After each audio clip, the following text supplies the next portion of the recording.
It's a weird bit. Just the cold open. Don't just not look at you while you do this. Don't look at me, it'd be weird. Don't look at me. If I catch your eye, if you catch my eye when I'm doing this, it's gonna get sexy, isn't it?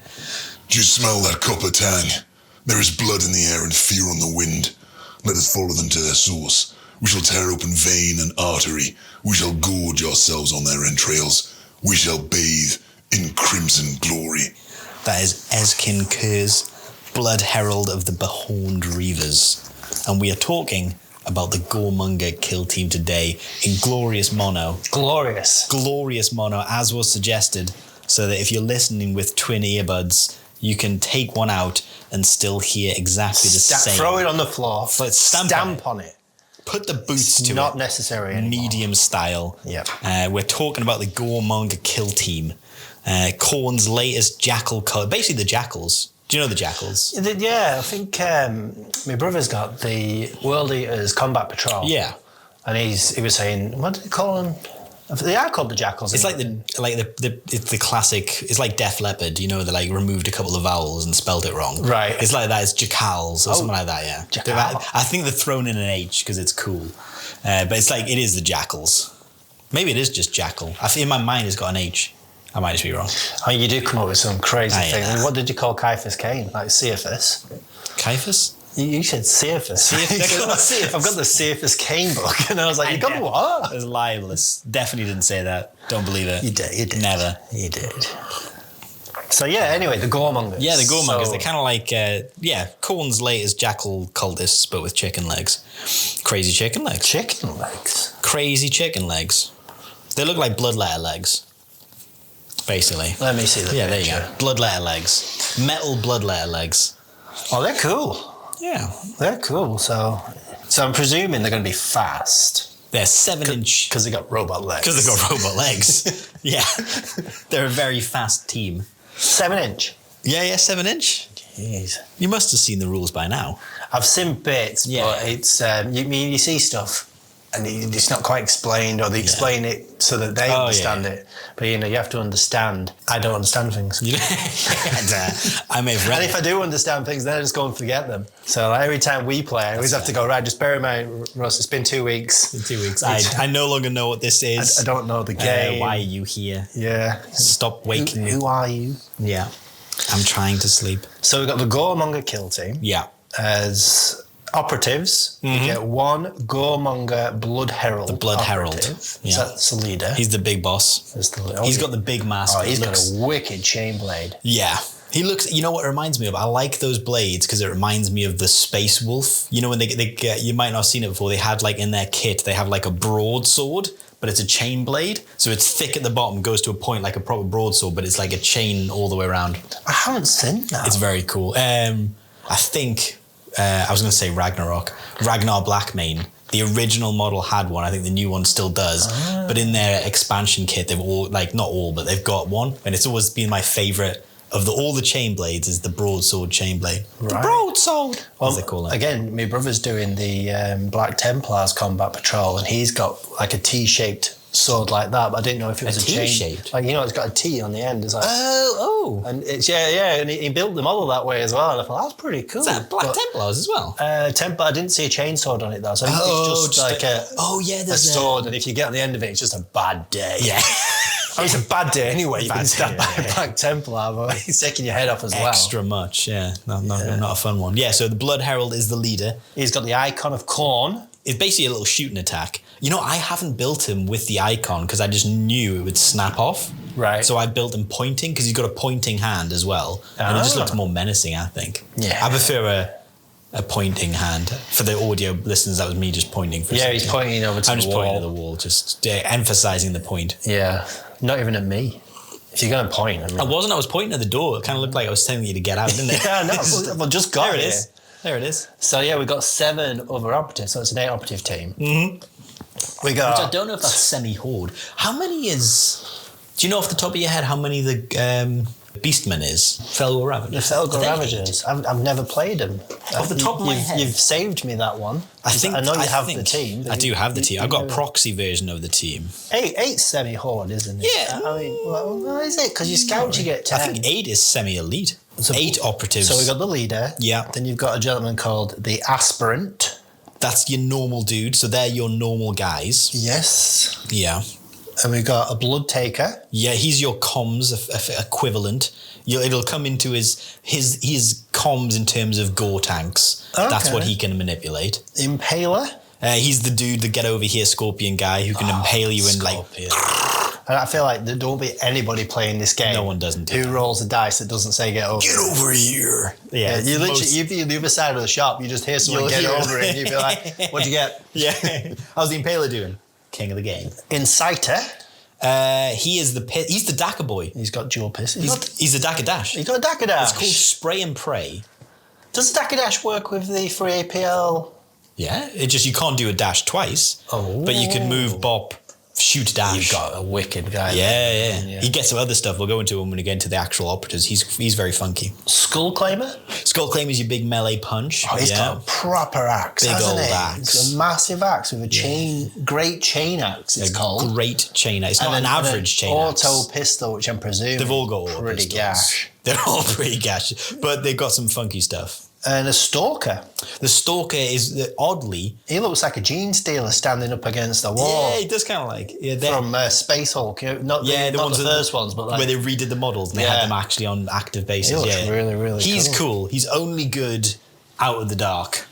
Because his rules, you have to be interacting with vantages. He's sort of like your scout. The Hunter. The Hunter Scout. Yeah, he's like the Hunter Scout, basically. If he's gone, he gets relentless. Which is really good. If he's on a vantage or has been on a vantage when he started his charge, he actually gets relentless, which is pretty damn badass. Is there a thing where as the models get newer and newer, they just make better the scouts. Better and better. Well, do you know what happened? Games Workshop knows which teams you like to main, and every team that comes out since has been better versions of those teams. Yeah, that's exactly what's happened. Yeah, I saw it when the Jaegers came out. It was like going, oh yeah, so this is the sniper. He's like yours. Mortal Wound 3. But better. P1. You're like, what? It was P1, it was his thing, wasn't it? Or whatever it used to be called. Yeah, P1. Because no one else had a P1 on the sniper. Yeah. And then he came along. But he had the dual save, didn't he? Yeah, he had the same camo slate. He basically was just the same, but better with P1. Just better. Better. I mean, I guess you'd call it the classic power creep. Power creep. The power creep. We're not immune to the power creep in Kill Team. So what do these guys do? Goremongers, well, the faction rules. First of all, something that's very useful for a team that's melee is their first rule that comes up, not alphabetically, but it comes up first. Interesting. I don't know why they've done it this way. Maybe it's the most important one. I guess it's not. Anyway, interesting that it's not alphabetical. Runes of Khorne, which is a one-line rule, which is awesome. It means each friendly Goremonger operative cannot lose more than 8 wounds per shoot action. Brilliant. And sadly, they're 7 wounds, though. They're 10 wounds. But that would be hilarious if they weren't. So the classic number of Khorne is 8. I'm guessing it must be. And they can't lose more than 8 wounds a shoot. That's brilliant. Yeah, I mean, it means you're immune to an alpha strike, shooting alpha strike, basically. Guy runs around the corner with a melter. Ain't ruining your day. If they're shooting you, you're not losing your first model unless they're a Space Marine and they've managed to get into a way they can double shoot you, obviously. It's really good. And if you did want to draw out someone to do a shooting attack. That's how you can do it. You can be like, well, you're not going to kill me. So... I'm assuming, I'm going to make an assumption, they don't have much long range shooting. You are correct in that assumption. I would argue that they have 0. Okay. And it's not even an argument. It's just a fact. It's a fact. It is just a fact. Yeah. Just a fact. Not even an argument. Yeah. Spoiler alert. This is not Pathfinders. It's not a shooting team, guys. It's not a shooting team. You might think this team looks very melee. I'll go you one further. It is almost exclusively melee. Nice. But even their shooting, as we will see, is also melee. So Runes of Khorne is their main rule. But they also have gore tanks, which is what everyone... This is the thing that makes this... when that team that has the rule that makes them the reason why you want to play the team? Yeah. Gore tanks is the reason you want to play this team. It's very similar to other stuff we've seen, but then it's very different as well. But it effectively means you've got 5 actions you can do per operative. It's kind of crazy. It's really cool. Basically, when you start the game, you've got 3 states of being. As you start the game, you've got a half full gore tank. Everybody's got a half. Everyone gets a half full gore tank. There's things you can do to manipulate that, and certain operatives have manipulations to it. But everyone starts half full, and you can expend it or expend it. So you go down from half full to empty, or full to half full, and then half full to empty in your classic. There's only 3 states of being: empty, half full, and full. And yeah, you go down as you spend, and it tells you in this little list when you can spend it, and then what the effect is. And then as you kill something within control range or visible within 2 inches of you, so if you're shooting really close up or you're in combat with someone, if you kill someone, you increase your gore tank, basically. So it's bonuses for killing stuff in close range, which, as spoiler, is all they have. All they have is close range, basically. So it's always going to happen. It's basically you've got auto pistols. You've got auto pistols, but you're not killing anyone with auto pistols with this team. You're using your melee weapons, I think. There's a few things. You know what? I say this. The leader, the Herald, has a pretty decent shooting attack. It's kind of like a mini flamer. It hits on 2s 4/4. Saturate. We'll get into it when we get in the op. It's actually not bad as far as shooting goes. But that's the surprise. That's almost like the gotcha of the team. And it's still 8 inches or maybe 6. But that's the gotcha. Oh, wow. I've got range shooting and it's not bad. Surprise. So yeah, so you've got the gore tanks. So are these gore tanks, are they a bit like record points, whereas if it's full you can't get any more? Well, yeah. Or if you use one, can you get any more in that activation? So there's ways you can fill them up. So for example, we'll go through them. So this is a needless rule. Sanguine Vitae is what the rule's called. It's just when you use the gore tank, they've just made up a word. It doesn't really. Gore tanks is the thing. Sanguine Vitae is a made up word. So there are stipulations. So you can't use the same Sanguine Vitae gore tank thing more than once per activation or counter action. So you gotta heal twice. Well, you could heal in your activation then counter action potentially, couldn't you? But you couldn't. I think that might change. But you couldn't heal twice in the same activation, and you can't use more than 2 Sanguine Vitae rules per activation or counter action, which is probably fine because it's hardly ever going to be able to happen. Because you basically have to do it before or after an action. And if you've used one... You can get double kill. Yeah, I guess. Well, the problem with that is you can't use Mania and Fury at the same activation. So Mania is the one that you'll be using a lot, which gives you +1 to the APL. And Mania is the one that means you can... and then Fury is the one where you can fight twice. So you can't use those 2. So you can't be charged, fight. No, but you could heal, fight twice. Oh, yeah. Kill 2 people, and then you'd drain your tank, fill it back up. I've had a game with them. I've had a couple of games with them, and I think that I've done it out of order where I should have used it. I should have started the turn, boosted my APL, killed someone, so that would take me down to half, gone back up to full, and then do something else. So there's Russ's tip. Yeah, it really plan out your move because it's so hard. Yeah, well, you know what? We're going to have a section at the end which says tips. And that's going to be... that's the only tip. It's the only one. It's plan your moves. It's like when you're doing a combat, isn't it? When we was first learning combat, it's like, right, here we are. Right, I just want to hit you. So, whoa, cowboy. I think it's a team you want to chill your boots. It seems like a brain dead team because it's a melee team. But to get the most out of your Sanguine Vitaes, you really got to think, if you're charging someone in and you've got half a tank, you'd be like, do I want to end this with full? Or do I just need half? Oh, you'd be wounded, wouldn't you? If you did a wicked move and then you finish the turn with half a tank and you'd be like... I could have been full. I could have been full. See, I did that. That's exactly the scenario. I went, yeah. So you can do it well, where you can really get like action utility, economy of action, I should say, where you can really make the most out of it. And I think that's where the nuance will be. But we'll go through the rules briefly. So tell me what you can do, yeah. Yeah, so we've got the classic, which is Rejuvenate. So basically everyone on your team's a medic, and you will use this a lot. So this is a cool rule. So you use this during a friendly operative's activation or counteraction, so you can heal and counteract before or after it performs an action. That's really good. It's solid. It means you can activate him and be like, right, I'm going to heal him before anything else happens. Yeah. It doesn't cost you an action point. Sanguine Vitae isn't an action. It's just a freebie, which makes it so good. It means you feel like a 5 APL model sometimes. So this does feel like something you should be paying to do. It does, doesn't it? And it's 2d3.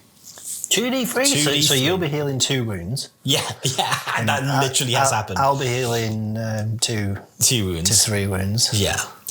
So that's a big one. Use that one a lot. And Ryan will be doing the full 6. He'll be doing the full shebang. He'll be getting 9 somehow. Like, how the hell did this happen? He gets to go twice. He gets 12. To go twice. Mania, which is this is a mainstay, and you do this again. This one's during its activation, before or after it performs an action. So you're not limited to starting your turn with this. So if you want to charge into someone, you think, I'll kill him and then I'll shoot someone else. If you don't kill him, you'd be like, I won't waste it. Or if the combat goes really bad. Yeah, just be like, I'll just heal save it it and heal it instead. Yeah, so you're not limited. You only be in that scenario limited if you wanted to fight and then heal, having already gone through APL. But because then you can't do... although what you were just saying, you might do that and thinking, I am going to kill him. Yeah. So I'll get the free APL. But so think about what you want to do. But yeah, so it's before or after an activation, or before an action, sorry. And it's your classic move, so until the start of the operative's next activation. Oh, sweet. Yeah, so it doesn't last. It's the same as the record points, basically. Can we bop them up to 4 APL if we do it in counteract as well? No, this can only be done during its activation. You can't do it in counteraction. Because it would be pointless, because then it only... I guess for holding points. I'd be beating a space marine on a point. It's very fun. So it's very similar to Wreckers, because it won't last until after your next activation, like a comms. It's until the start of your next activation. So you want to use it, basically. Because it's free, you use it to become 3 APL. It's not going to last until your next activation, so you don't use it at the end. I'm presuming some of the guys who've got abilities which stop you from improving your APL, this won't work. I assume it would. You know, like the guys they stop the Wreckers from getting their 3rd because you can't have APL improvements? So for example, these guys are into, the priest, the abbot, that would stop him. You can then become +1 if you were in his radius, for example. Right, so that's something. So you got to bear in mind. Yeah. Fury, which is another great one. So you do this during its activation before or after it performs an action, and that just means it can perform 2 fight actions. So this is the one you got to bear in mind. You can't use this with Mania. So if you start it, but the thing is, it gets better because there's ways to start your turn in a charge, in control range, even if you weren't at the end of the turn. Nice. If they pushed close to you. So that's why it lines up. So you can form 2 fights, but again, you can't be, But the second one is free. Oh yeah, so you could charge fight. Yeah. But the second one's free. For some reason, I thought you'd have to be 3 APL. Even better. Well, yeah, that's why, because it's exactly the same as Mania. Mania's 3 APL. Exactly the same, but you have to use it for a fight. 3 APL. Okay, that's better than I thought it was. That explains why you can't do them together. That's why you can't, because you're 4 APL. Yeah. That makes that. So you basically charge fight, which is great. You got Rake, which is another great one into elites. I'm just picturing like getting their eyes. Yeah, it's the rake. It's the word rake, isn't it? So you have to do. This is the only one that's so far been kind of like specified into an action. So you have to do it after you're performing a charge action. So when you perform the charge action, you can perform Rake, and when you finish your move, you can inflict D3 damage on one operative that's now within his control range. So it's a classic "we have come for you" with the Night Lords. Run in D3 mortal wounds. Yeah, avalanche muscle. Yeah, it's a classic. It's really good if you need to get, because it's something that no one can stop, no one can reduce. What's the damage? So if it's like 4-5, for example, and you've got a guy with 7 wounds, you turn him into a 1 hit. You could do it in a 1 hit. Yeah, and you can use Rake with Fury, so you can charge, Rake, fight. It's great because you can perform Fury after you perform a fight action. It just changes the breakpoint, doesn't it? I mean, none of these are bad. And the last one, again, none of these are bad. Not even the last one. Surge. You do this when you're performing a charge or reposition. You add 1 to the move stat. Did you not say they were 7-inch already? Yeah. Whoa. That's a 10-inch, between a 9 and a 10-inch charge. That's some movement, that. Yeah, I mean, I'm only saying 9 as if like they haven't used it. So they're 9-inch charge normally, 10-inch charge if you use Surge. It's crazy. That's crazy. Those chicken legs. Yeah, chicken legs. And then the last one is Rage. So when a friendly Goremonger fights, basically, you can use this, and it basically adds 1 to the attack stat. Most of these guys are 4, which means you'd go up to a 5 attack stat. Every dice? Yeah? Every dice? until the end of that action. So for that one attack. Okay. So not the activation, just that one action. Yeah, but if I hit 4 hits, all 4 of them are going to get the +1. Oh, no, it's a +1 to your attack stat. So you get 5 attacks instead of 4. Oh. Yeah, so you go from a 4 attack stat. I thought it was a modifier. I didn't realise it would give you an extra dice. Yeah, no, it's an extra dice. So your attack stat on a weapon would be 4. Now it's 5. So 5 dice. Yeah. Real good. It's really good. Especially as we go into it, these guys have quite a bit of staying power in combat. Because they've got a strat ploy which reduces damage, and they're quite chunky with 10 damage anyway. Okay, generally hitting on 3s, meaning they're pretty good in combat. I'm going to put you on the spot. You just told me that there's no bad ones, but what's the tier list? What's the tier list? Which is the best? Okay, so the tier list for these. Worst? I think you're looking at Mania, Rejuvenate. I think that's at the top. Rejuvenate. Were you putting Rejuvenate at the top? Yeah. That's what I'm using the most. Well, let's you go for it then. Let's go for your tier list. You've gone for Rejuvenate. What's next for you? So this is S tier, Rejuvenate. These are A tier.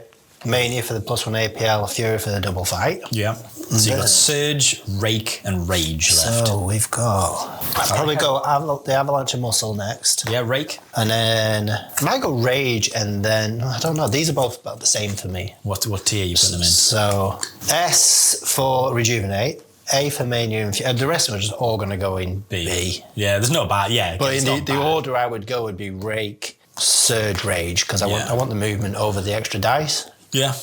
You know what? I'm tempted to say I don't even disagree with anything you said. My top of the head, I was thinking Mania's... Well, let's be honest, they're all S tier. Yeah, well, let's do it though. So I've got Mania and Rejuvenate in S. I've got Fury in A because it's Mania light. Because Mania makes you 3 APL, but obviously you can't double fight. Mm-hmm. But if it's whether or not someone's give you. Whereas Fury's a lot more situational. If someone's given you a double fight, it's better than Mania. But so many other scenarios, Mania is going to be good. Yeah. And then I'm going to say similar Rake, Surge, Rage, OB and B. But I think they're great. Just brilliant. I think they're all good. And the thing is, they're all valid for different things. You would pay a CP for each one of these. 100%. You know. And you start at the game, each one of your operative has the option to do one of these straight out of the game. Yeah. And the thing is, you get other stuff that's going to mean you can add stuff to this. Maybe. Let's go into... I think we did this last time. We did the equipment first. Okay. So let's go to the equipment, because it feels like it's less fun than everything else going on. So I think there's one that's potentially the loser out of these. But I'll see if you think the same as me. So, faction equipment. Gory Totem is the first one that comes up. Again, not alphabetical. I really don't know what... You know what I mean? Like, there's a clear... Bloody Cadaver, Chaos Sigil, Gory Totem, Wrist Change would be alphabetical order. I don't know why it's not. I mean, no, everything has to be alphabetical. I know, but who's deciding? Maybe this was the order that they wrote them. This is chaos. And I appreciate it, but it's chaos for everything. There needs to be some order, Mark. So Gory Totem... I have to read some of the other rules now to see if they're all in alphabetical order. You know what? I would love to know. Because I'm just... Yeah, you know what? Anyway, Gory Totem. So before the battle, they've got 2 of these that you set up before the battle, which I don't like that much. This one, basically, because it can't move. I don't like that as much. So you basically, before the battle, you set up your Gory Totem marker. It's wholly within your territory, so it can't be skipping over the edge. And it's got to be more than 2 inches from other markers, excluding your Bloody Cadaver, which we'll go into. And whenever an enemy operative is within 3 inches of your Gory Totem marker, and it's shooting, fighting, or retaliating, your opponent cannot reroll their attack dice. So, great if you can dictate where the battle's going to be. One of them's going in on your point. If you it can't go on your point. Well, it can't go on other markers. Away. Yeah, 2 inches away. So it can skip over it. Yeah. But it's only going to skip by 2 inches. So it's going to be you can get on the point without having to get on this, without having to be within 3, basically. So it's only just though. But it's just one of those ones where I think this one feels like the loser to me. I like this one though. We'll go through them all. You know what? If it comes up, it's great, but it just feels like you have to, for a team that's going to be going forward, you have to set this in your back lines almost, in your territory, and then try and make sure a fight happens there. Yeah. It's just I just haven't got around to it. If they were shooties, then okay, but because they're fighties. Yeah. It's sort of like, I'm with you. That's a... But let's go on to the other ones that I like a lot. So we've got Bloody Cadaver. This is another one that's set up at the start of the battle. Again, wholly within your territory, more than 2 from other markers, excluding Gory Totem. And then basically friendly... This is a weird one, though, because it feels like you would just give this to someone. But I don't know why they've done it this way anyway. To make you spend an AP. To pick it up, yeah. I guess. Well, you don't have to. No, you don't have to. But yeah, I guess. Anyway, you want to put this where you're going to have guys be within control range of it. So your friendly operatives can perform the pickup marker and carry it with them. But basically, in the ready step of each strategic phase, you can increase the gore tank of one friendly Goremonger operative that controls that marker, unless it's within control range of an enemy. So you can set this up within control range of of one of your guys at the start of the game. Yeah. Start the game. Turning point 1 on full tank. So that's one way to increase a full tank. So, and again, he's holding it, but you can pick it up and drop it if you really must. You know what I mean? You can do that kind of stuff. But you can put it forward and then run to it and have a couple of people within range of it. It depends on what you want to do. You can have it in your back line and start with someone on a full tank, or put it further and then move towards it and not have anyone start full tank. You don't get any reduced movement. You carry it as normal. All right, so you just give it to the guy who you want to boost his... That's what I've been doing. Yeah. I give it to the guy I want to boost him in the first turn, move him forward, and then maybe move him really far forward. But you wouldn't do that, would you? You put it down next to two, boost the one that you don't want, and then he moves, and then he picks it up, and then he moves goes forward, behind. Yeah, he's only going to get 7-inch movement. So you can get 2 people basically. Yeah. Well, it's a good way to do it. Chaos Sigil is a classic. I think quite a lot of teams have got this now. When someone's shooting you, at the start of the roll defense, you can use this. And if you do, you just worsen the X of the piercing rule by 1. So basically, if someone's got P1, throwing a crack grenade, once a turn, you can be like, it's not P1. Pretty straightforward. It's lovely. Or turn a melter into a plasma, but you still enormous amounts of damage. I mean, that sounds great, but I've got a feeling these guys are not going to be saving on 3s. No. You're doing the whole... No. I'll throw my dice and fail. Yeah, Thank you very much. I mean, you might as well, but it's most of you guys will be saving on 5-ups. But still, I guess it gives you a slightly better chance. Yeah. The best, I like it, though. I'd take it. Yeah, I mean, I think I would still take it. If anything, they need a little bit of help. And this is the best one, wrist chains. So it's a once per turning point, so you know it's good. If you're performing a shoot action and you've selected a ranged weapon, you can use this rule. And until the end of the action, your melee weapons are treated as ranged with a range of 2 inches. So the chain blade, chain glaive, great chain axe, you ignore its brutal weapon rule for the great chain axe and then the pick rippers. So you can basically throw your melee weapon, but it's not you throw the melee weapon. He swings it back on a chain and catches it again. So you use your melee weapons stats. So the melee weapon stats, because all these guys are hitting in combat on 3s, your melee weapon becomes a ranged weapon, so you're still hitting on 3s, so you become insanely reliable. And most of these guys have got a 4-5 melee weapon. Like the base ones have got like a 4-5 melee weapon. So it's better than a bolter. Better than a bolter. 4 attacks, hitting on 3s, 4-5. Yeah, I mean, you got to be within 2 inch. You got to be within 2 inch. Not easy. But with 7-inch movement, and maybe you've used Surge, so you've got an 8-inch movement, and hell, maybe you've Mania, but why? I mean, that's crazy. But you could, if you really wanted to, you could be like, okay, I'm using Surge and Mania, so I'm going to move 8 inches and then dash. So I've got, 12-inch movement right off the bat.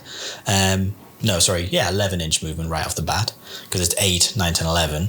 And then you throw 4 attacks hitting on 3s, 5, 6 at someone. It's not bad. Like, it's cool, but that's a hell of a play. It's at least 5 wounds going through if you hit all 4. Probably. But you've used your full gas tank getting there. But you could do it. But those are the equipment choices. It'd be worth doing, though. Like, if you're going against the Elysidian Star Striders. Oh, something that you... Yeah. Assassin. The guy, if you fight him, he's going to be able to parry you before you can even do it. First. So, no, we don't do that. The thing is... I'm just going to hit my attacks on you. Yeah. I mean, there's so many times, like if they're a good comp, like that example, yeah, he's a 5-up save in shooting, or he's a 3's parry first. It's like, well, yeah, I'm just gonna make sure I'm within 2 inches and throw my chain glaive here. So are we taking all of these, or?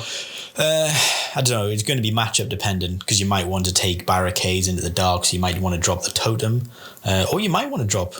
Yeah, you didn't sound too keen on Chaos Sigil, so maybe you take that. You drop that one. I can see the use of it, but if you're saving on a 5, I mean, you've got 1 extra chance of getting that 5. Yeah, I mean, you need every chance you've got, really, but when you've got a 5. So when we're talking maths, then it makes more sense to take it. So yeah, I probably would. The totem would be the one I would think about, just because it's in your half. Yeah, because it's brilliant. Yeah, it's great, but it's just It's like tying my hands behind my back, though. It's like, look at this. We're going to make an aura where they can't re-roll. Great. I would prefer it if it was just put it on an objective. Yeah. So then, if it wasn't like you can't put it on markers, you'd be like, well, I put it on that objective, so that objective that's in my half, because it has to be wholly within your half. So it can't. So you can be like that objective. It just means that if I'm fighting for my home objective, you can't reroll dice. Yeah. I would take it then if it just said select an objective wholly within your deployment. Your opponent doesn't. If you're fighting within range of it, they don't get retaliated. They don't get any rerolls. I would almost prefer that because the way this works, they could be on the objective and still get you and not because they have to be in the aura. So it's sort of like unless I finagle it correctly, it could be useless. Now, which you would. You'd make it so that it was on their side. You'd try your best, the attacker's side of it. But yeah, they still if they've got lots of movement. Yeah, I mean, I've played 2 games with this so far, which is not loads. One, it came off really useful like a bunch of times, and one, it was just ignored, like it didn't have any impact. But equipment does that. Yeah, so it's one of those. So I'd prefer it if it was more like Cloud of Flies, and you can just place it anywhere you want, and then instead of like almost like a strategic ploy, just like, but it's a bit of equipment you pick, and every strategic ploy, you just choose where it's going to be. Although maybe that would be too much. That would be very strong. Because then you could throw it on someone, then charge it. Yeah, that'd be insane. Maybe if you got 2 of them, like a grenade. Yeah. And you could just put it anywhere. Oh yeah, like a one-off. Yeah. I wouldn't mind that. I'd like that. Like a gory totem, but like as a grenade. Yeah. Because then it costs you an action to use it. So it's not terrible. Because it'd be brutal to be like, throw it, charge, fight. And then they can't do rerolls. I mean, that'd be great, but that would cost you. You'd only be able to do it twice, though. Exactly. That's why I don't think it'd be terrible. No. Well, no, it's decent, though. It's good. Yeah. So, so they're the equipment. There's the rules. Let's get into the strategic ploys before we look at the operatives. Because these are going to tie in with the Sanguivitae stuff and the Gore tanks. Okay. Yeah. So, alphabetical? Yeah, you know what? I shouldn't be annoyed by it, should I? It's crazy that I'm annoyed by it, but they're not. I don't think any of them. They're but I don't understand why they wouldn't. Like, there must be someone in there as like just being like, it doesn't make a difference. Let's just make them alphabetical. Do you want me to get on the phone? I'd like you to get on the phone. I would like you to get on the phone and say, I'm sorry, I've got some questions. Yeah. Why don't you do them alphabetically? You don't understand how upset Russ is. I mean, he's quite upset. He's quite upset. He's got a real pinky red colour He's right got like now. this vein that's throbbing. Veins throbbing. And it's just saying, why don't you do it alphabetically? Anyway, I'm going to do them alphabetically. No. Augmented endurance. Well, he's only gone and done it. He's gone and done it, son. So now we are chaos. Now we are chaos. He does what he wants when he wants. I'm not going sequentially. I'm going alphabetically. So these ones are linked to Sanguivitae. So augmented endurance. It's not a sexy. It's the ugly sister of strat ploys. Because you don't want to have to use it, but it might be useful. Okay. So it's when an operative is shooting against you. If your Gore tank is half, you get 1 reroll. Full, you can reroll any of your defense dice. Your device. You know what? Do you know how you know it's not sexy? It's because they don't even have a word for what rerolling one of your defense dice is. You can reroll one of your defense dice. And they don't. And they don't have a word for rerolling any of your defense dice. It's balanced and relentless if you're attacking, but in defense, no one gives a crap. So it's just nothing. That's how you know it's not sexy. Does anybody else mention that? Or is it? No one has it. No one has the rule. They've not made a rule's name. But the thing is, they could call it indomitable, and they could call it like stalwart. I feel like you're putting words on there that don't need to be put on there. But I'm just saying they could be rules, but they just couldn't be bothered because no one cares about defense. Yeah, it's not going to get used. No, it's not sexy. But it could be useful. Obviously, if you're in a clutch situation, you're getting shot off the board, you might be like, hell, I'm going to get shot every turn, I might as well drop it. I mean, a balanced reroll in defense, decent. Not sexy, and relentless reroll is amazing. If you got full, I mean, you, as we see, as we go into the operatives, you'd be saving on 5s, so you need, I mean, and again, rolling 6 defense dice, and again, only to save 3, but the chances you get your 5s, pretty high. It's pretty high, yeah. Yeah, but the thing is, you almost don't care the first time you get shot. If you're full wounds, you're like, well, you're never going to kill me. I don't know, Russ. I'm not happy about losing 8 wounds. I guess you could go back up to full. Especially if I've only got 7 wounds to start off with. Will you go? So augmented endurance, it's not sexy, but it might help you. It might keep you alive. Next up, we've got enhanced violence. Now, this one is sexy, and you know it's sexy because the rules have their own names. Oh, they do. So this is... Hang on, it's quite similar. It's exactly the same. It's your... if augmented endurance was the ugly sister, this is the hot mum of strat PLOYS. Enhanced violence. So when your gore tank is half, your melee weapons have balanced, and if it's full, your melee weapons have relentless. Now, the cool thing about that is... tying in with the risk chain glaives, you're throwing your melee weapon. So you could throw a 4 attacks hitting on 3s, 4-5 or 5-6 relentless weapon if you're full tanked. You could just go balls to the wind of this guy. I'm going crits, baby. Yeah. I'm re-rolling them. What the hell? I'm fishing for them. All 2s. Yeah. Some of their weapons have rending as well, I think. Yeah, some of the chain blades have rending. So you could really hunt for crits if you really wanted to. But yeah, so it's. I mean, I don't know what to say. It's a sexy older sister or younger sister of augmented endurance. I was going to say it's better than WAR, because WAR just gives you balanced reroll, but it's not because you have to have something. So if you're empty, you get nothing, which is kind of weird. Yeah. I would almost want it to be balanced, ceaseless, relentless. That's very strong. No, but like balanced if you're empty. That's still ceaseless if you're half. Very strong. Well, yeah, but like.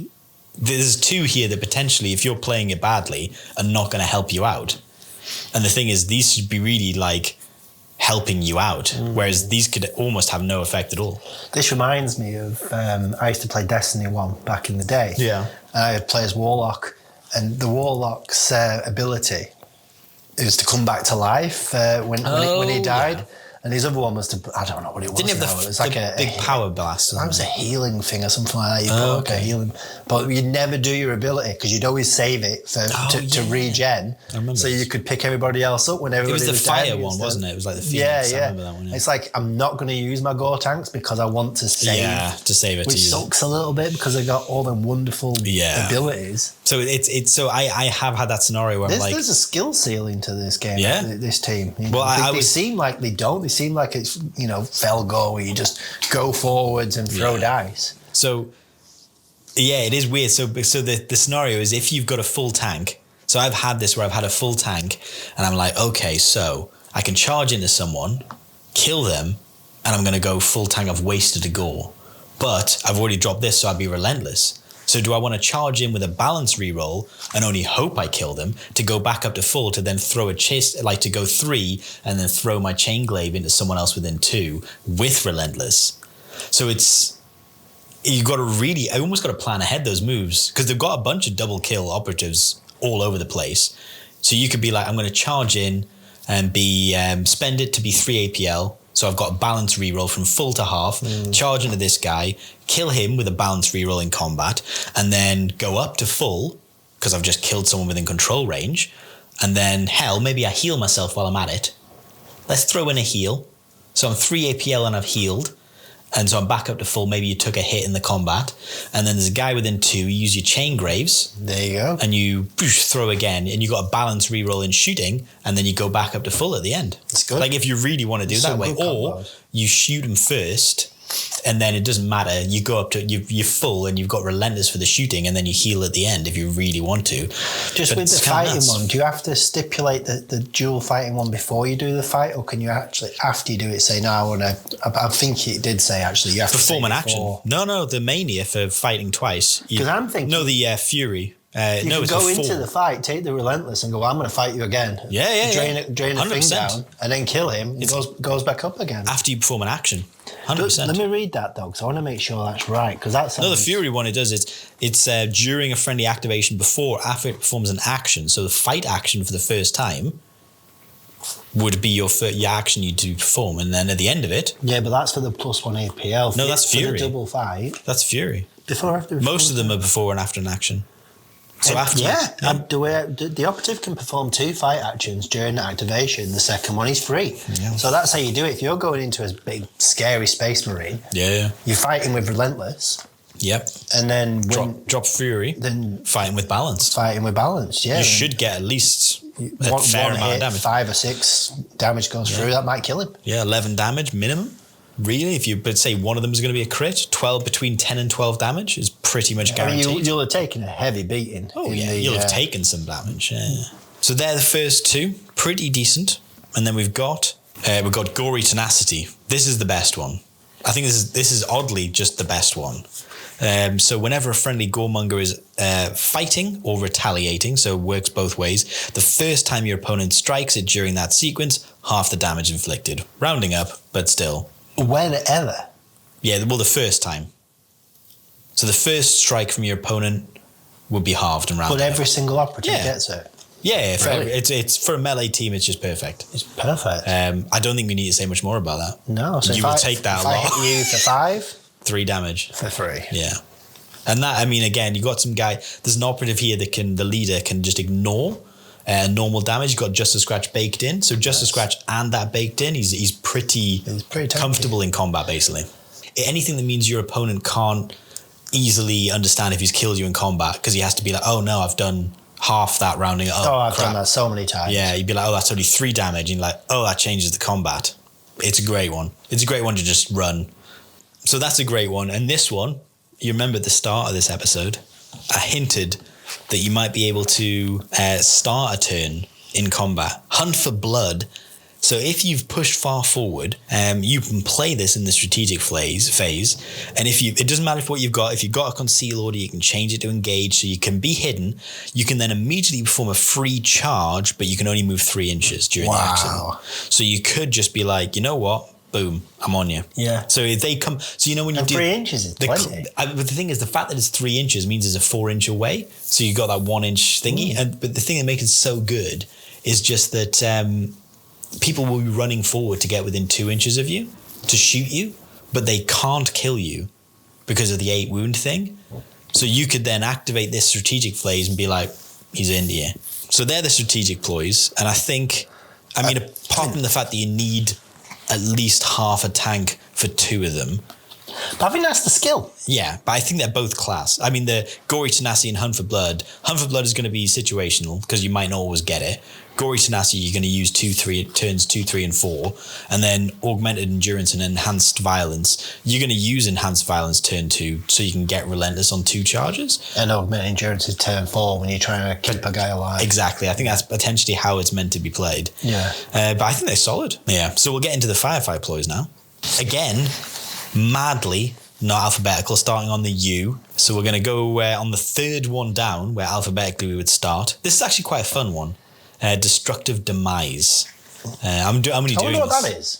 Yeah, I was going to say, it's one where you read the title and you go, well, I know immediately what happens. A big ball of blood explodes, but like a big scab. There is more to it, though. Yeah, so it's exactly the thing. Basically, you blow up. If your operative is incapacitated, you inflict damage determined by that friendly operative's gore tank on only one enemy within friendly control. One? Yeah, so it is sadly like you want it to be like, it's not like the Brimstone Grenadier that just explodes or the bomb squig. You basically have to pick someone. So it's like a controlled explosion of blood. But if you're empty, it's just D3. But if you've got half, it's D3 plus 1. And if your gore tank's full, D3 plus 2. But it's a nice way to punish an elite model if it's gone in and ruined your day and it's been like, I've killed you full. So if they get the turn and they're like, well, I know you're setting him up, he's full, charge in, they get hit for maybe 5, and then because you presumably hit them once at least, and then they're like, well, I killed you now. You're like, okay, well, you killed me on full. I had Relentless in that combat, and now I'm going to do D3 plus 2. So you might end up taking like, I know, 11 damage off. 1 for 1 with this. I was going to say, it might be quite a lot of damage you've punished them for killing you on. Yeah, it's pretty solid. You know exactly what it is. There's just a real sadomasochistic part of this team where you've got all these wonderful abilities and stuff you can do with your gore, and you're just like, well, I don't want to use my gore. Yeah, it's almost like my guys are so much better when I don't use it. We've got Gore Thirst alphabetically next in the list. So you use it when you would counteract, and you can do so with one Goremonger operative that has a conceal order. So you can basically do a counteract with a conceal order, but you have to change its order to engage, and you can only perform charge, fight, or shoot during that counteraction. Oh, yeah, okay, so you've got a Starties rule for... Yeah, it just means if you really need... but you have to do it when you would counteract. Yeah, but if everyone's on conceal and I've got no counteracts and you're giving me a move... Yeah, so, I mean, there's a scenario where you're into a team that has like a horde team and you push far forward in conceal. They think they're safe and they're moving, and you're like, actually, Gore Thirst, I'm going to fire my Impaler second last into your gunner you've been sneaking forward and pull him right into either 3 inches range, so Hunt for Blood, I'm going to charge him, or right into range. So it's a real good move. The thing is, the amount of times it's like I've been out activated and I would have had a counteract, but everyone's on conceal because I'm so defensive when I play. Yeah, I'd be like, oh, I can actually do something here. It's an odd one, but I don't hate that for every team. Like, you know how you got one I forgot what it's called, tactical reroll. Like, I would almost like be like, you know what? Spending a CP to counteract with someone who's in conceal to change their order could be a universal tactic for me, because it's like, I like it. Yeah, like, you know what I mean? Like, it doesn't necessarily have to be anything. Because it keeps people on their toes. Yeah. Because I'm thinking, right, he's on conceal, everybody. I'm just going to do my things now. I've got one CP. You know what? I'm going to spend a CP to do it. I kind of almost want that to be a universal one that everyone has access to. It kind of takes away from the guys who get that as in... But there's only one person who gets it. These guys are the only people that have that thing, aren't they? That I can think of. Yeah, I can't think of anyone else. But like, it's interesting. It's useful. It doesn't. I'm not sure it's. Like, your scouts have got one fella who can. Like the leader. He's leader. Anyone with a Starties. But he is a Starties. But the rest of them can't. But that's a bit of a gotcha because you might not know. Yeah, but you should be telling people more. You shouldn't be trying to cheese a victory at the local shop. Sometimes you have to cheese victories. Sometimes I want to cheese that victory. But yeah, Gore coming off a losing streak. But yeah, I mean, it's good. Again, it's one of those ones where I think it could be like tying it in with Hunt for Blood, for example. Let's say, I imagine you're going to use this with the Dakka Boy and or the Impaler. Oh, the Dakka Boy we got. Yeah, so basically if he's far forward, and then you can just be like, you've moved in a position where I can shoot you because I don't have any counteracts. And again, it feels like a bit of a gotcha. But you'd be like, cool, I'm going to shoot him now. Or you've dashed him onto a vantage and be like, okay, you've moved within 8 inches. I'm going to shoot now. I don't care about killing you. I just want to get damage so that you've got a bleeding token, which will go into in the thingies. But you can basically harvest bleeding tokens as gore tanks within 8. So you can just put some more comms boards. It's just, yeah, it's solid. I think it's a solid one, yeah. I could definitely usable. So last on the list, alphabetically now, Lacerate Flesh. I don't think I've ever used this one. I'm going to look at this now. So use this fire ploy when a friendly Goremonger operative with an empty tank, oh yeah, I know this one, is activated or counteracts, and you can basically increase the gore tank. But at the end of the activation, you've got to decrease the gore tank. And if you cannot use this decrease to use a Sangue Vitae rule. So if you cannot decrease the gore tank, you inflict D3 damage. Okay. So this is basically so you can get your balance reroll, isn't it? I don't know when you would... Maybe somebody can tell us in the comments as to what would be useful about this. Yeah, there's something there. So if it activates, so you've got to start empty. You then increase the gore tank. Oh no, it's so that you can then use one of these at a cost of D3. So I want to... He'll do 2 D3 to lose 1 D3. Yeah. Yeah, I guess. So Unbridled Aggression. is the final firefight ploy, or the first one if you're reading it non-alphabetically. So use this when an operative is fighting during an activation in which it's performed the charge. So classic, you've charged, and into the end of that sequence, you get the severe rule. Brilliant. Solid. Just a free crit, is it? For a severe? Yeah, free crit. If you haven't... And if you got rending, it's 2 crits. You know what the problem is, though? I think... because it only happens if you don't roll a crit. If you roll a crit in the combat, but the thing is, I guess the problem is, if I know I need 2 crits and I've got rending, it's at the end. Okay, never mind. Sorry, I was going to say. Oh, is it? Yeah, so it's at the end of the roll attack step. That's fine. That's even for some reason, I read it. I didn't see the comma, and I was like, I thought it was at the end until the end of that sequence. Yeah, okay, that's not bad. You're like, I never roll 6s anyway. I'm just going to take a chance. I was going to say, yeah, it's so terrible, but yeah. So that is brilliant. It's great. So if you really needed a crit, boom, hit it, and then you get 2 crits with quite a lot of rending, basically. Well, I think all of these are really... I should have used this. I think all these are really good. I've had a lot of games where I needed a crit to get 2 crits. I should have definitely used this. Anyway, solid. If you didn't get a crit and your whole thing relies on you getting a crit, now you got a crit. Well, all rending too. And rending as well, so 2 crits, yeah. Basically. You go from no crits to 2 crits. So Gore First is really good. Gore First? Gore First. Oh yeah, Gore First, so that's the one where we can do you counteract. I like that for everyone. I like that. Destructive Demise. Fun. I wouldn't use that one as much as you would. Yeah, you know. I would do that one when I know it's going to kill somebody. Yeah. Just doing it just to try and put some chip on. I mean, it just depends, I suppose. Yeah. Lacerate Flesh, I really like that one now that we've discussed it. Yeah, I was going to say, talking that one out is better than I thought. It's to get you a free... Take D3 to take maybe 2 fights, decent. Yeah, or anything. They're all good, like we said before. Yeah, so that just for a D3. D3 to do any of the Mind you, can you imagine if you did D3 to do a heal, you rolled 2 D3 and got 2 1s, and then you did D3 damage and took 3 off? Well, the thing is, yeah, you could do. The thing that I like the most about it is you use it to fight twice, and hopefully, if you kill twice, you've filled your tank up so you don't take the D3. Oh, yeah. So it goes down to half. So you don't take the D. So it's a good place to use it if you're empty to be like, I'm going to kill that guy. I'll spend a CP. Yeah, you got 2 guys with both low wounds, and you think I can kill both of them. Kill both and go in, kill them. Kill both of them without even rolling a dice, because if it's 4 and 4, you know, like your minimum damage is 4, they both got 4 wounds. Yeah, but you have to hit. Yeah, you have to hit, but if you're hitting on 3s, it should be. Yeah, I mean, you should do, right? But then you go up to full and then go back down at the end of the activation. So and then if you've got the equipment, which takes you up to 5 dice. Yeah, I mean, number 3s. No, it's not. That's Rage. That's one of them. Oh, yeah. Yeah. So you could use it. You kill the first one. You could spend Mania that goes down to 0. Go in, kill one. Spend Rage. Do 5 attacks on the last one. Get in the back up and then go down to empty again, and then you don't lose wounds. I mean, I like it more than we talk about it. They're all good. They're all good.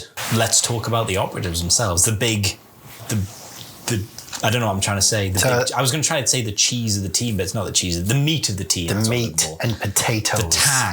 The tang of the team. The team's tang. You're not going to make me do these in alphabetical order now, are you? No, we can do these actually. Well, no, the thing is, you know what the thing that absolutely drives me crazy is these are in alphabetical order, mate. You got the leader, and then after the leader, they are alphabetical. So someone obviously knows the alphabet. You know what I mean? I think that's what's driving me crazy.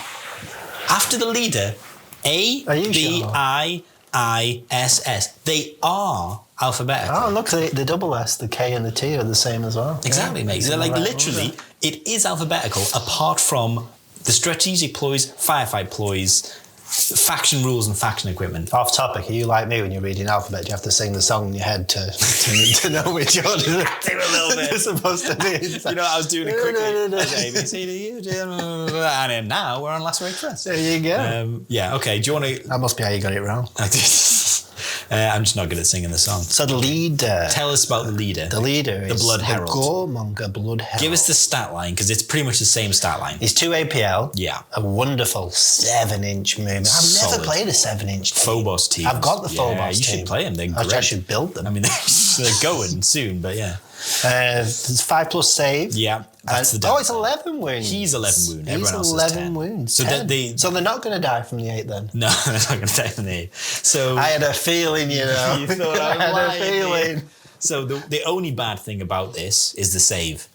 And because you could say 11 wounds is you could say the 2 APL is bad, but we know that they can become 3 at the drop of a hat. So the only thing bad is a 5 up save. Say about the Orc Commandos, 10 wounds, a lot of wounds to get through. It is, but they're 4 up saves. No, they're 5 up saves. Oh yeah, but they're a lot sneakier than this. Yeah, they're a lot sneakier. Plus, they've got just a scratch for. I was going to say they have just. These guys have a heal and can't take any more than 8 wounds. So they.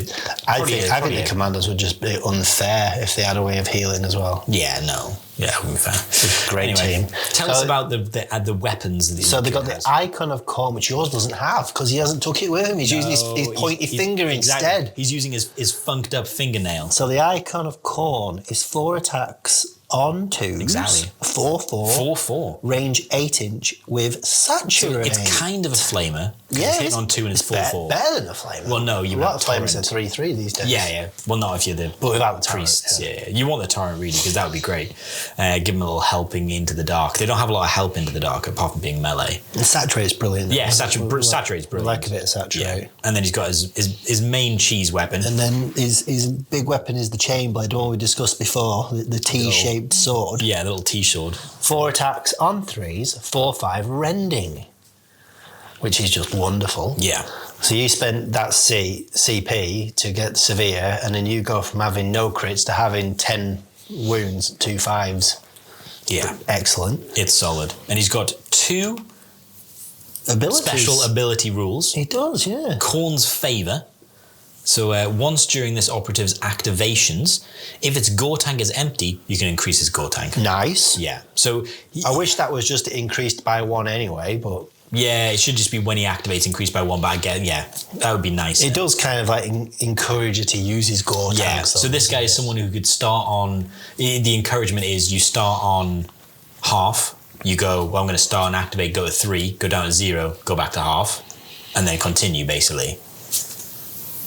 Because you can still only use 2 per turn. Yeah, so you could use so he's a pseudo. I read that as when he activates, but no, literally you could spend all his gores and then he gets 1 back. Yeah, so he basically gets a free gore every turn. Basically, he's a 3 APL model if you want him to use it that way, and then you could use always have a rake. So you could basically be like, well, I activate him, he gets 3 APL, I then charge and rake. And then fight, or you know what I mean? That's an important thing to remember with this guy. It's just spend anyway. Just spend it because he's effectively 3 APL. You spend it from half, go down to 0, go back up to half. Yeah, that's good. But his other one, which is even better, which means this guy wants to be hanging out in combat as much as possible, is Impending Apotheosis.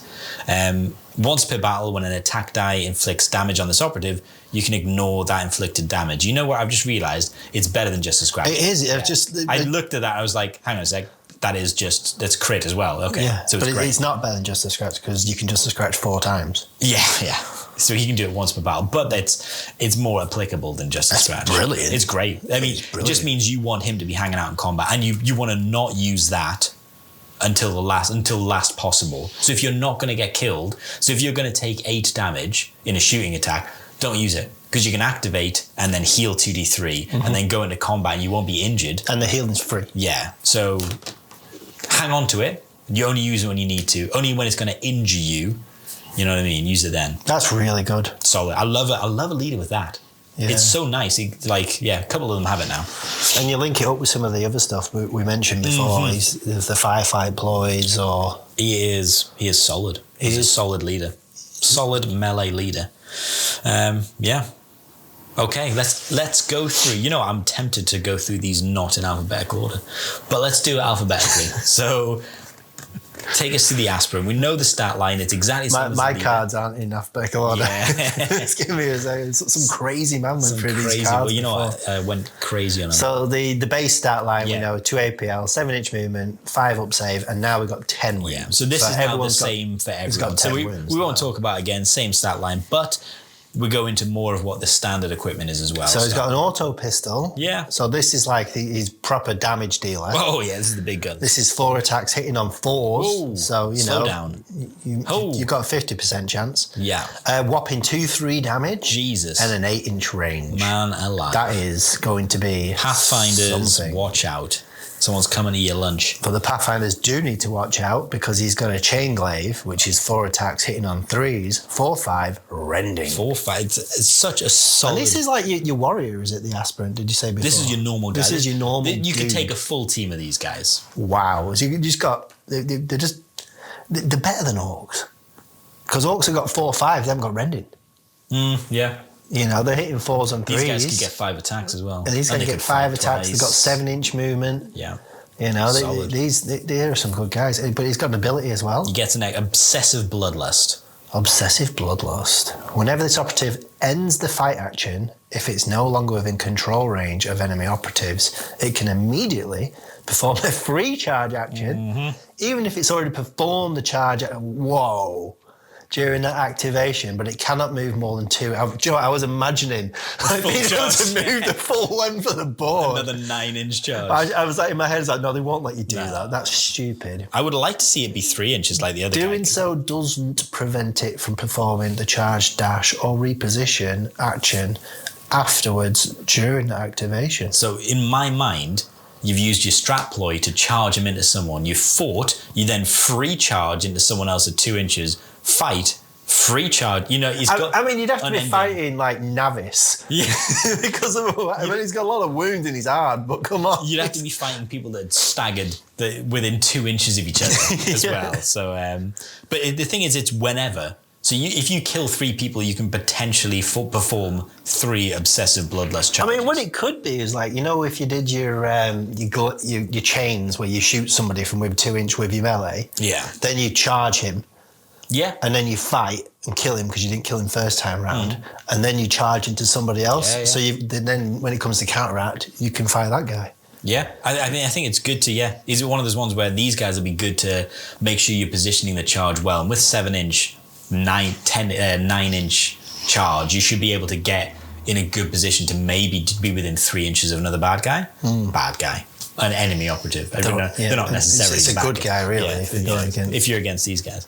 So so that's and he looks dude. really cool as well. Is this another one who looks like a Gene Stealer from Space Hulk? Yeah, he's got like a little thing he's standing on. It's this guy. Yeah. He's kicking off a wall. Very good. It's very cool. So that's a solid. You get 2 of them, and if you're going into the dark, you're probably going to drop the Stalker and take 3 of them. Right. Because the Stalker's rule, when we come across it, you can't use it into the dark, really. So there's no reason not to take it. So, next guy up, the Blood Taker. The Blood Taker. Yeah. So he's got an auto pistol. Same again, 4 and 4, 2, 3, range 8. But he's got a Ritual Blade. Yeah, slightly different melee weapon. 4 attacks on 3, 3/5, so it's not quite as good. Slightly less on the normal damage. But it's got a rule called Ritual. Yeah. So the Ritual rule is when this operative is using this weapon, the first time you inflict damage, not crit, just damage, an operative within its control range during that sequence, you can increase this operative's gore tank. This is cumulative with the normal rules for increasing. So, for example, if you killed someone, you would get 2. You go from empty to full. Yeah. So the first time you inflict damage, you go up, and then you go up again after you kill him. But then it's back to that whole thing, like, if I'm fighting, I want to have gore tank so I'll get my rerolls. Yeah. So the thing is, though, this guy, if you're in combat and you killed someone, for example, and let's say you were empty, so let's say this, because this guy's got a transfusion ritual, so he can give someone within 8 inches, not even visible, you can decrease your gore tank and then increase the gore tank of another operative within 8 inches. I mean, that's really cool. Yeah. But I kind of feel like they should be visible. Doesn't make an awful lot of sense. It doesn't make a lot of sense. It's like you're inside a wall away from me, and I'm just like, yeah, Russ, just throw a pack of blood over the wall. Spit some blood on a wall, and I'm like, that's mine now. Yeah, that's mine now. But the example is that you start knowing this guy's got Ritual, you give his blood to someone else at the start of the game, so someone else has got full. You then charge in, hit, hopefully kill someone that's like a 7-8 wound. You can then, after you've charged in, I mean, if you're really desperate, you can mania for 3 APL, go down to half, and then throw away his last one to someone else. Yeah. And he's at one point gone up to full, and then, like, if you really or need it, you could, like, pass it over rake, so you know your charge is gone. Well, to be fair, I mean, if you'd have to have, like, 3 wounds. Yeah, I was He's going to say. charging into. It depends on how you've done it, but like... I think I'd probably take my chances with the weapon rather than do the rear. Forget what I just said about the rear. That's stupid. But he's basically your comms. It's not bad. I mean, it's a good way to... I think I would probably always pass off his blood turn 1, just because you've got a chance to, if you really needed it, use that lacerate firefight ploy. So you could have 3 guys on full gore tank. Yeah. By turn point 2. Yeah. Ooh.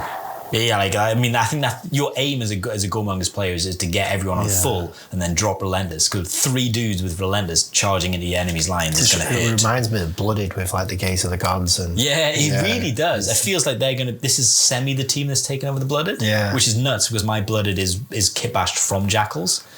It's almost like you knew. It's almost like, I mean... Or maybe they watched your videos. You know what it is? We've got a team for us. I took these guys to Warhammer World and I specifically said, hey, another team, give them chicken legs. No, you was eating KFC when you was talking to them. You know what it is? I dropped it on the board and I went, oh, my chicken legs. Picked it up and they were like, ooh, look at that absolute goremonger. And I was like, that's me. They didn't use the word monger. No, they didn't use it. They pronounced it differently. Yeah, just a little bit different. Yeah, they didn't say gore either. Yeah.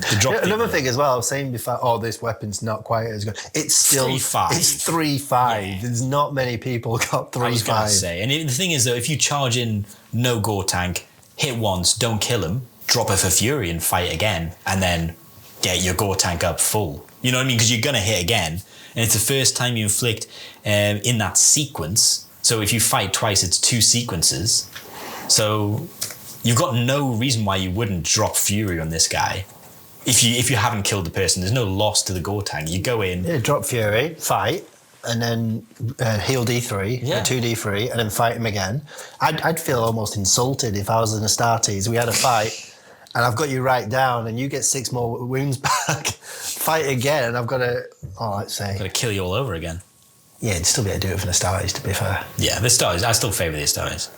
One of the best operatives, gotta be, the Goremonger Impaler. Find my card. He does still have the auto pistol. I don't know why, but he has one. But he also has the flesh skewer. And it has a ranged... You know what? So I've got 2 guns. Yeah. And both for 4 attacks. One hits on 3s, one hits on 4s. I don't know why you would ever use the auto pistol. I'm not going to lie. One's 2, 3, one's 4, 5. They're both... I mean, if one was a bit more range... you know what? It doesn't make a lot of sense to me. I feel like his auto pistol has to have some rule to make it why you would use it. Maybe if I felt really bad for you because I was beating you so bad, I'd be like, do you know what? I'm not going to kill this guy. I'll just use my auto pistol. You could shoot. You could fire the flesh skewer at me and decide not to damage me if you really wanted to. So there's no reason. There's literally no reason. If that was your only reason to be nice, just to insult you, I suppose. You'd be like, do you know what? I'm going to get you with the auto pistol. But you know what the annoying thing is? He gets a needless ranged weapon, so he gets his auto pistol and the flesh skewer, but he doesn't get what would be arguably a needed melee weapon.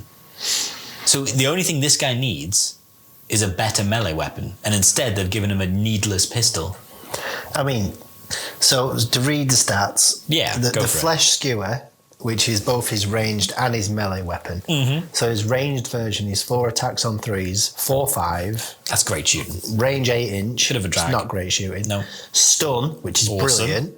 Drag and pray, which are 2 brand new rules, which we'll go into. And then his melee is the same weapon. This is what Russ is saying isn't very good. Is 4 attacks on 3s, and it's 3/4 damage. I mean, it could be 5 attacks with. This guy is like an Astartes. He's got bolts for fists. Yeah, but. And he's not a novice doing 1-2, is he? It could be 4-5, you know what I mean? But it could, and it probably should be. It 4 should 5. be. Yeah. Maybe because you fired it and you've pulled him over towards you, you've actually got it stuck in there, so you can't get a good pull out. You should be able to use the chain to garrote them. Just go around. Yeah, just joking. Basically. I think this should be P1 or piercing crits. Piercing crits, yeah. Because if you're firing someone with a harpoon spike. By definition, it's really be able to block it, should you? No. It should be piercing crits, let's say. Piercing crits seems fair. Yeah. But it does have, instead of piercing crits, drag and pray. So, drag is very cool. If you're shooting with this weapon at the start of the resolve attack dice step before inflicting damage, you can move the target. So you can move the target up to X. X is the total number of successfully unblocked attack dice multiplied by 2. See, I would like that to just be any time you've hit. Yeah, it would be nice, wouldn't it? Because then it's like, yeah, okay, I can drag you over here. You're not going to take any damage from it, but I've still moved you, and that's annoying.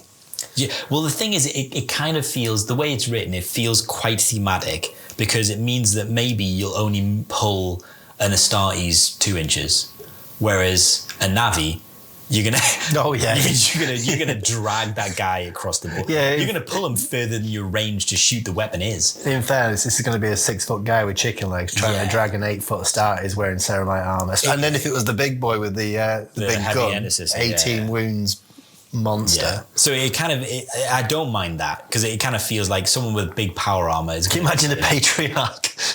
Come here. Patriarch's like, no. Isn't he got like a 5-up save, Patriarch? I think he does, yeah. You might be dragging the Patriarch. He's got 21 I was going to say, you probably wouldn't want to drag. But yeah. That's the one place I don't want to bring it over. Well, you can. You don't have to. You can move. So the target must be moved to a location it can be placed as close as possible to the operative, determining by the X, and you can choose to use it. So the move must be done in one or more straight line increments, and the increments rounded up to the nearest inch. So it's your normal movement. Ignores vertical distance. Yeah, so when it's dropping, that's brilliant. So you could pull someone off a roof. Yeah, which is decent. I mean, I feel like there should be falling damage, but whatever. I wonder if I can pull him through a wall. No, you'd have to be visible, wouldn't you? Well, if he's attacked you.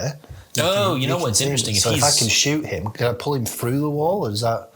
Do I have to count the 2 inches to go up? Well, no, you ignore vertical distance. Oh, right.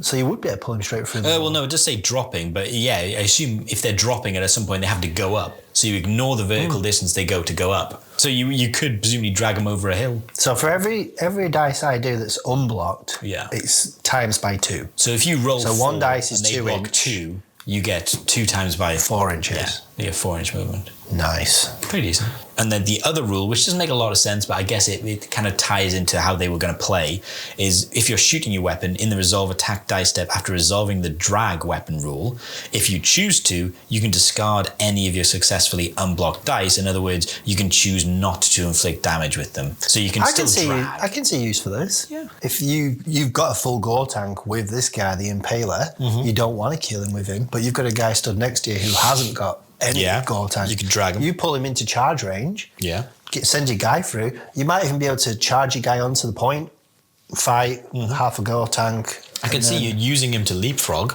So if you're like, I can't make it where I need to go, but if I pull this guy, I can get an extra 2-inch of movement charging into him. And I'll inflict enough damage to make it either a resting space, so I stay in combat with him, or I can just kill him. Or you can pull him off the point. You charge round and get onto the point. You've done the cheeky switch. Yeah, tweaky switch. I think that could be quite a good thing. Yeah, I mean, the thing is, if it's useful, it's useful. He's amazing. Yeah, he's an awesome just because you're going to say get over here. I think you have to say get over here. I think I want to see this guy painted like Scorpion as well, because he's got the mask.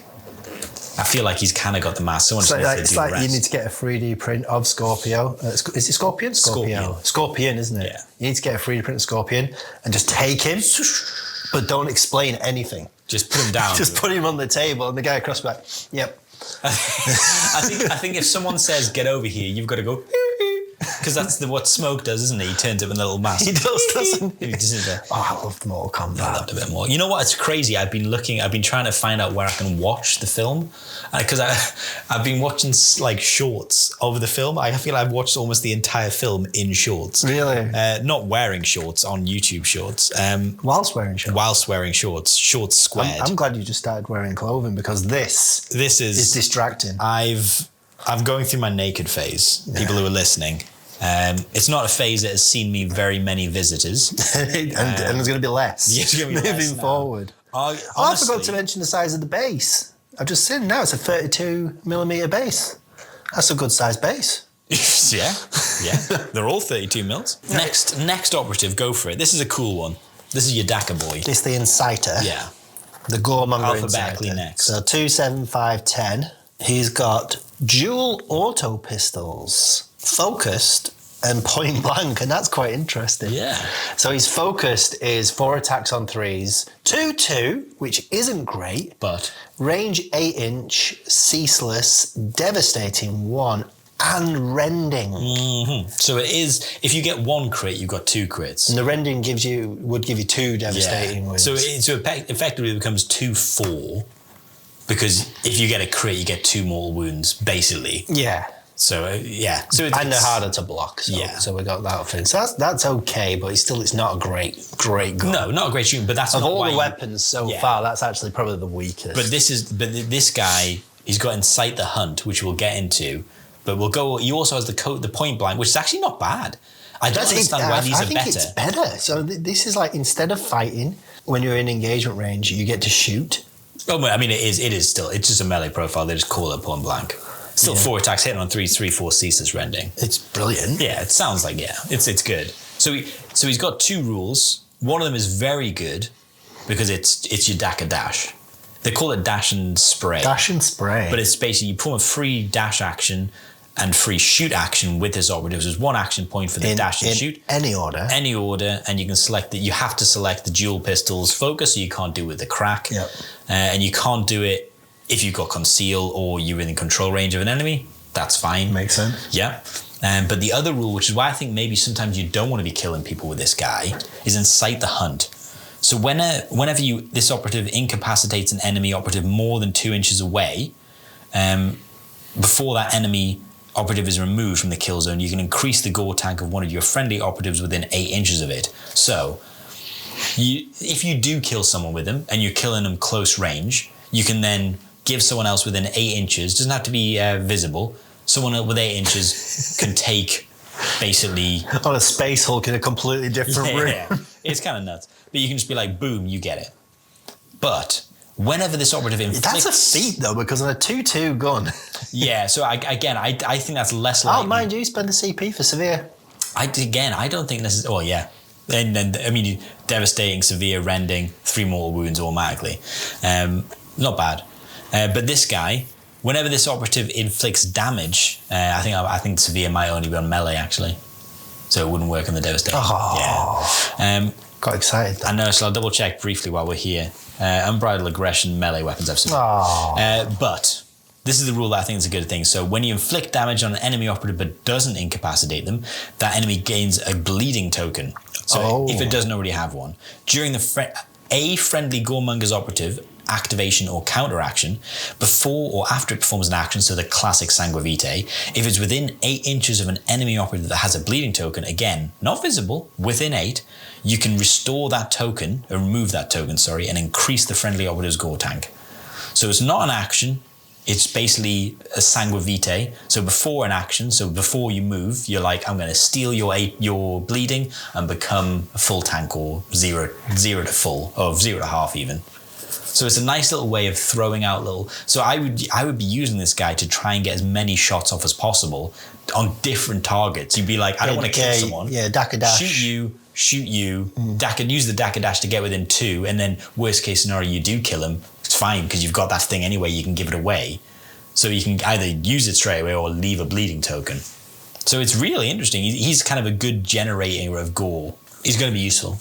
He's going to be useful in peppering your targets and getting gore bleeding tokens out there so you can hoover them up. Yeah, I think you're right. He's just a guy, you're just doing a bit of chip damage. Yeah. And then when you guys go in... This team functions on having gore, and he's a good way of generating gore. So I don't think there's a scenario where you don't take the guy, to be honest. No, he has to come. Yeah. Now you've got the big punch. Big popper punch. Classic stat line. Auto pistol. But this guy has the great chain axe.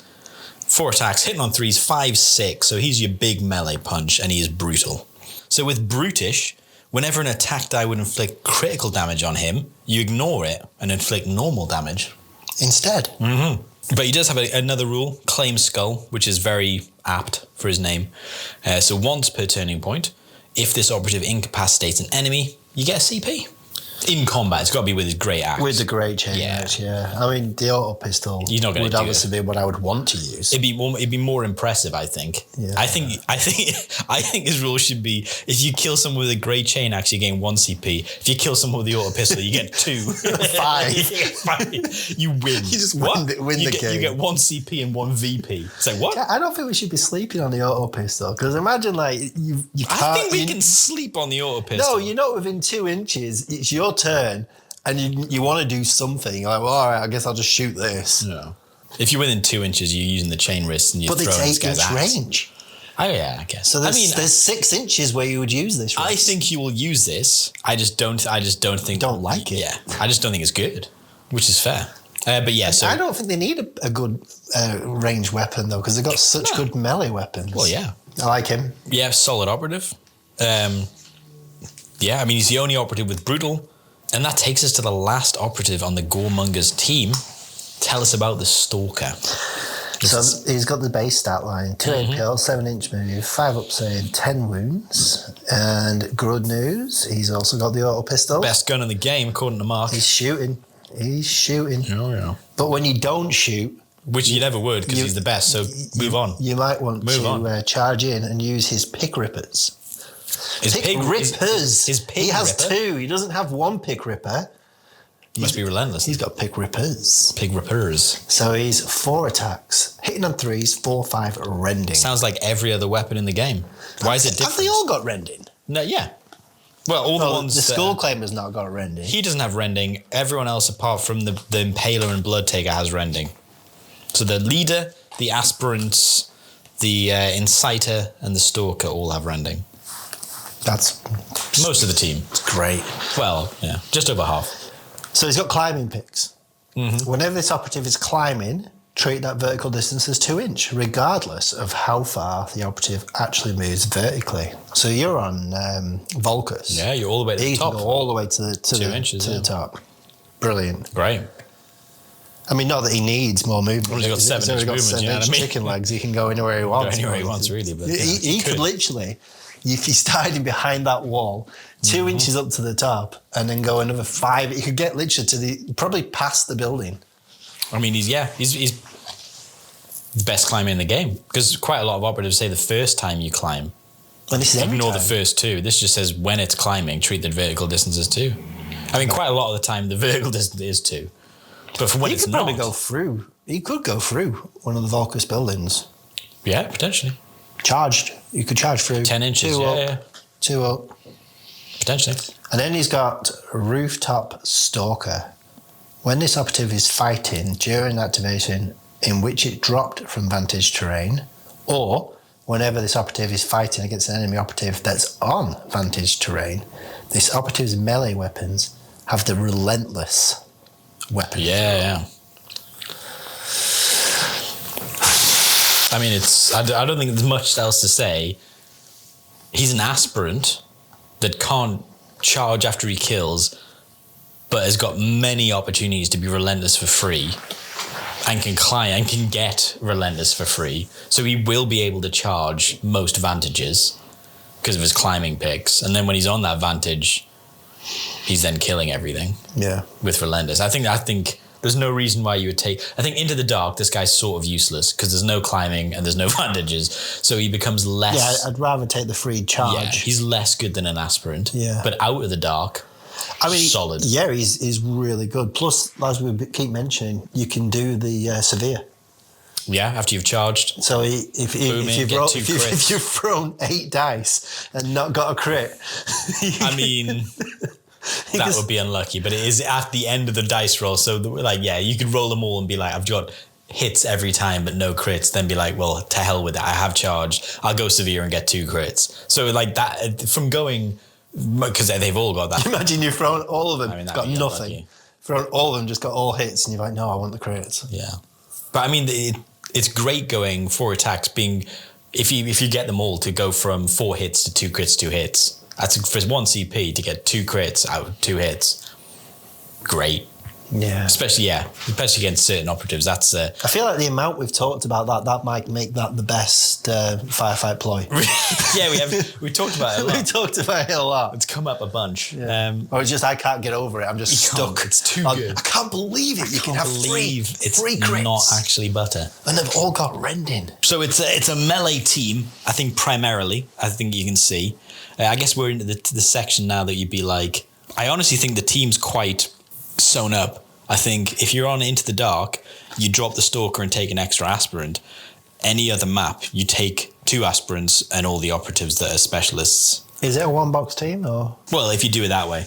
I mean, you can't build the climbing picks. The Stalker looks like the Stalker.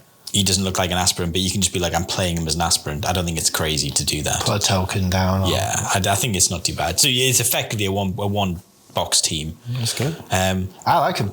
I think they're great. 7 inch movement, great. Yeah, that's fun. 10 wounds, great. Yeah. 5 up save, horrendous. Yeah. Leader, it's just got free gifts. Mm-hmm. He's just got free stuff that he can do. I can see them being very good. I don't see them taking over the world. No. But I do think there'll be a team which would be able to have play against anyone. Yeah, I'm interested to see. I'd be interested to see who they have good and bad matchups into. I think the teams they'll have struggle into is potentially the elite teams that can move shoot. So any elite team's also going to be good into them combat-wise. They are weak against shooting. Yeah, weak against shooting and the thing is though, it kind of makes sense, and Astartes could have one, and that kind of makes thematic sense.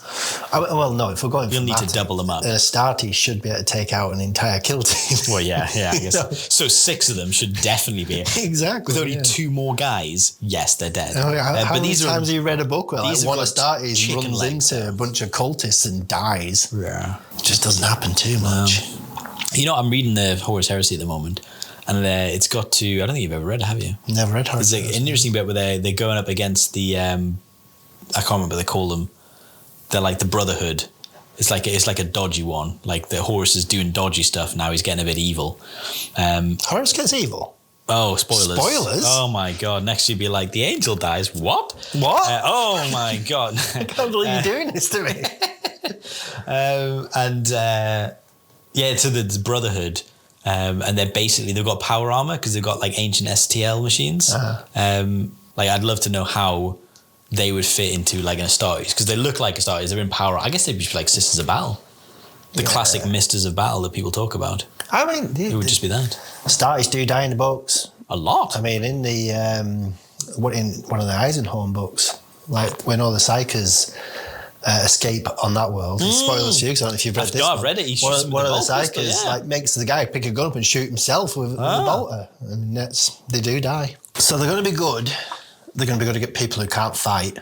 Oh yeah, I think if you hit a team that's not got good fighting, Vespids are probably going to struggle. How dare you against these? Vespids will take their lunch. Vespids got the movement, though. I tell you. I mean, let's not pretend. No, the Vespids would be destroyed. I think they're going to have trouble with people with like dogs that can interrupt the fighting. Yeah, and be like, you're fighting me instead. Yeah, because then you're shooting them. Yeah. See, I think same with they'll have trouble with all the elites, and then and fun.